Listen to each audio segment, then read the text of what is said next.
Now we are going to see how to train a car in mountain environment using Udacity Simulator. First we have select the environment and then we have to click record button to record images with speed.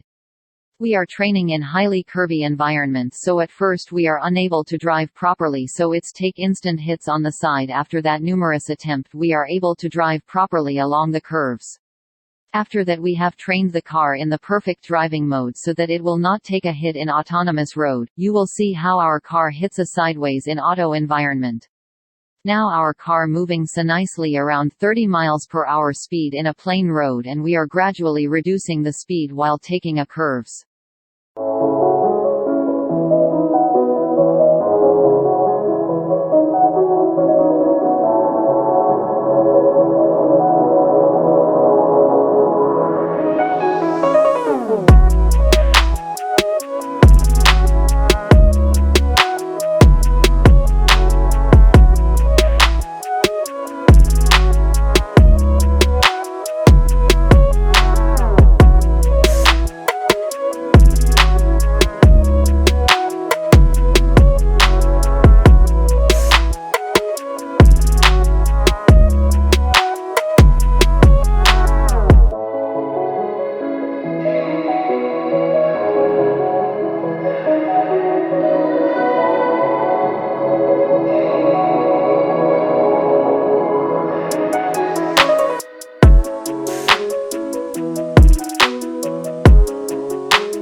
This is saved images along with path and corresponding speed and angle in CSV format. While training based on the images, neural network will be applied and model file will be generated in H5 format.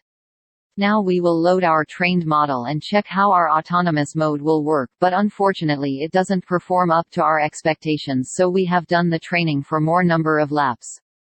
Now we will see how our self-driving car drives in mountain environment. Watch until the end so that you will able to give suggestion for to enhance the model.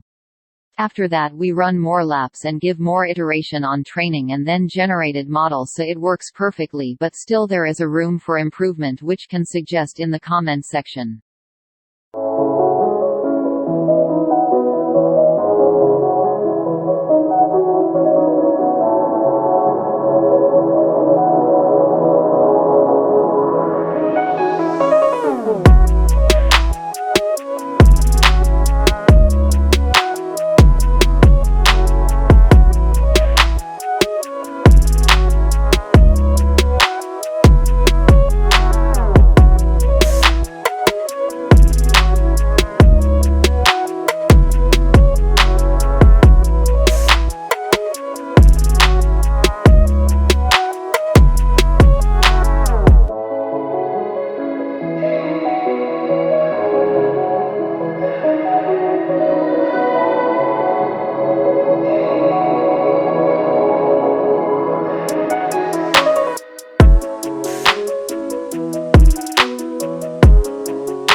Thanks for watching. Stay tuned by subscribing, and in future videos we will see the detailed explanation on coding part.